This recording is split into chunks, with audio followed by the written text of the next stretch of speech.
एक लड़की एक वीरान टापू पर फंसी हुई थी।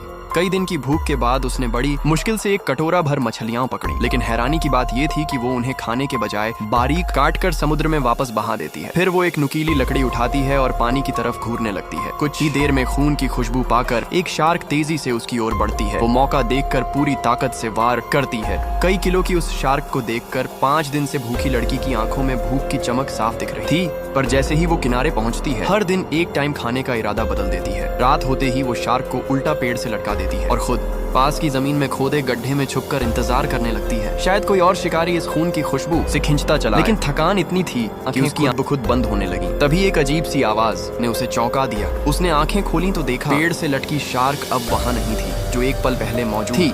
अगले पल किसी रहस्यमय जीव ने छट कर दी थी, और सबसे डरावनी बात ये, आसपास कहीं भी उस जीव के कोई निशान नहीं थे। वो समझ नहीं पा रही थी कि क्या करे। तभी ऊपर आसमान से हेलीकॉप्टर की आवाज आई। उसे लगा जैसे कोई उम्मीद की किरण मिल गई हो, लेकिन जैसे ही वो खड़ी होने लगी, सामने एक अजीब सा प्राणी आ गया, 2 पैरों पर खड़ा, डरावना और सन्नाटा सा उसके आसपास। लड़की की सांस अटक गई। शुक्र था कि वो जीव शायद उसे देख नहीं पाया। उसके जाते ही लड़की ने एक फैसला कर लिया। अगली सुबह उसने एक पुरानी सी चादर लाई, लकड़ियों से उसमें छेद करके उसे पेड़ पर बांध दिया। नीचे एक मजबूत रस्सी से टांग कर एक झूला जैसा बना लिया। पेड़ पर लगे बड़े बड़े नारियल देखकर थोड़ी राहत थी। कम से कम भूखे मरने का डर नहीं। लेकिन शाम ढलते ही न सिर्फ तूफान की आहट आने लगी, बल्कि उसे लगा जैसे जंगल की गहराई में वही डरावना जीव फिर से उसकी तरफ बढ़ रहा है। वो बिल्कुल स्तब्ध हो गई, हरकत करने की भी हिम्मत नहीं बची। फिर अचानक उनकी आंखें आपस में टकरा गईं। वो चुपचाप झूले में सिमट गई। दिल इतनी जोर से धड़क रहा था जैसे फट ही जाएगा। कुछ देर तक बाहर सन्नाटा छा गया। वो हिम्मत करके नीचे झांकती और वही जीव जैसे इंतजार कर रहा हो कि वो झांके, एक झटके में उसे नीचे गिरा देता है। वो घबरा कर दौड़ पड़ती है, समंदर की ओर भागती है। शायद वो प्राणी पानी से डरता है क्योंकि वो पीछा नहीं करता।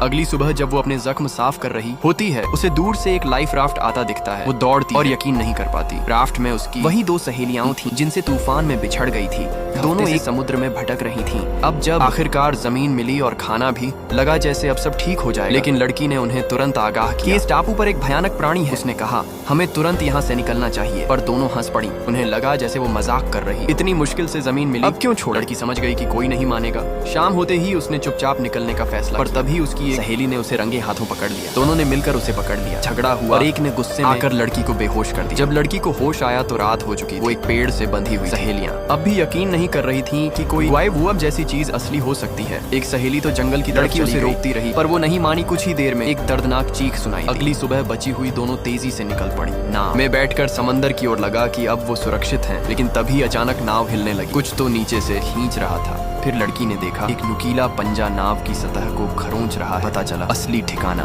तो उस प्राणी का